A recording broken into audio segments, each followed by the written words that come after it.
കോഴിക്കോട് ജില്ലയിലെ CPMന്റെ ഉരുക്കുകോട്ടയാണ് പേരാമ്പ്ര. ഉറച്ച സീറ്റെന്ന് CPM കരുതുന്ന മണ്ഡലം. ആ ചുവപ്പുകോട്ട തകർക്കാൻ ഇത്തവണ കച്ചകെട്ടി ഇറങ്ങിയിരിക്കുകയാണ് UDFും BJPയും.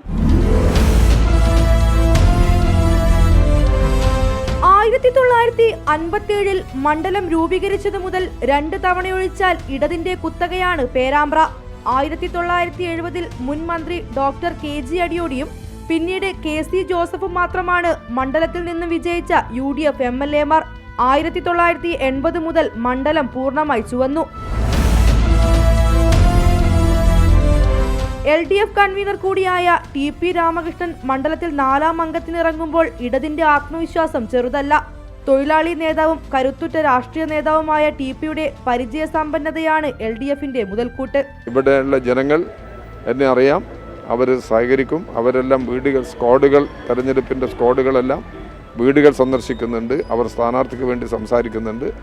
അപ്പോൾ അതുകൊണ്ട് ജനങ്ങളും ഞങ്ങളും തമ്മിൽ ഒരു വേർതിരിവില്ല, ഒന്നിച്ച് കാര്യങ്ങൾ നടത്തിപ്പോകും. MSFലൂടെ വളർന്നു വന്ന യൂത്ത് ലീഗ് സംസ്ഥാന സെക്രട്ടറി ഫാത്തിമ തഹലിയാണ് UDF സ്ഥാനാർത്ഥി. കോഴിക്കോട് കോർപ്പറേഷൻ കൗൺസിലറായി മികച്ച വിജയം നേടിയ ഫാത്തിമയിലൂടെ മണ്ഡലം പിടിച്ചെടുക്കാമെന്നാണ് UDF പ്രതീക്ഷ. കഴിഞ്ഞ ലോക്സഭാ തെരഞ്ഞെടുപ്പിൽ 19,000-ലധികം വോട്ടിന്റെ ലീഡ് ഷാഫി പറമ്പിലിന് പേരാമ്പ്ര മണ്ഡലത്തിൽ ലഭിച്ചിരുന്നു. വർഷങ്ങളായി LDF കൈവശം വെച്ചിരുന്ന പഞ്ചായത്തുകൾ UDF ഇത്തവണ പിടിച്ചെടുത്തു. പതിറ്റാണ്ടുകൾക്ക് ശേഷം പേരാമ്പ്ര ബ്ലോക്ക് പഞ്ചായത്ത് ഭരണവും UDF സ്വന്തമാക്കി. മണ്ഡലത്തിലെ ഈ മാറ്റങ്ങളിലാണ് UDFന്റെ പ്രതീക്ഷ. ഞങ്ങൾ ഈ മണ്ഡലം യഥാർത്ഥത്തിൽ ഞങ്ങളെ മണ്ഡലമാണ്. അത് വിധി എഴുതുന്ന തെരഞ്ഞെടുപ്പാണ് ഇവിടെ വരാനിരിക്കുന്നത്. ഇവിടുത്തെ ആളുകളുടെ വികസന മുരടിപ്പുമായി ബന്ധപ്പെട്ട് ഇവിടുത്തെ കഴിഞ്ഞ MLA എന്തൊക്കെ ചെയ്തു, എന്തൊക്കെ ചെയ്തില്ല, ആളുകളിലേക്ക് എത്തിയോ എത്തിയില്ലേ, എവിടെയൊക്കെയാണ് പ്രശ്നങ്ങളുള്ളത്, ഇതൊക്കെ അഡ്രസ്സ് ചെയ്ത് പൊളിറ്റിക്കലായിട്ട് സംസാരിച്ചുകൊണ്ട് കടന്നു പോവുക ചെയ്യുന്നത്. NDAയിൽ BJP കോഴിക്കോട് മേഖലാ സെക്രട്ടറി M മോഹനനാണ് മത്സരത്തിനിറങ്ങുന്നത്.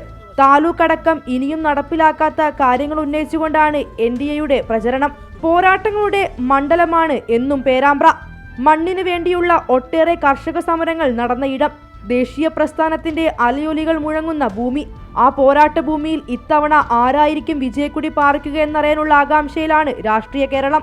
പ്രചാരണത്തിന്റെ അവസാന നിമിഷത്തിൽ LDFനെതിരെ ഉയർന്നു വന്ന വിദ്വേഷ അനൗൺസ്മെന്റ് പരാതിയും തിരഞ്ഞെടുപ്പ് കമ്മീഷന്റെ നോട്ടീസും, UDFനെതിരെ ഉയർന്നു വന്ന മതം പറഞ്ഞു വോട്ട് ചോദിക്കുന്നു എന്ന പരാതിയും തിരഞ്ഞെടുപ്പ് കമ്മീഷന്റെ നോട്ടീസുമെല്ലാം ജനങ്ങൾ എങ്ങനെ ഏറ്റെടുക്കുമെന്നതാണ് ഇവിടെ കൗതുകം.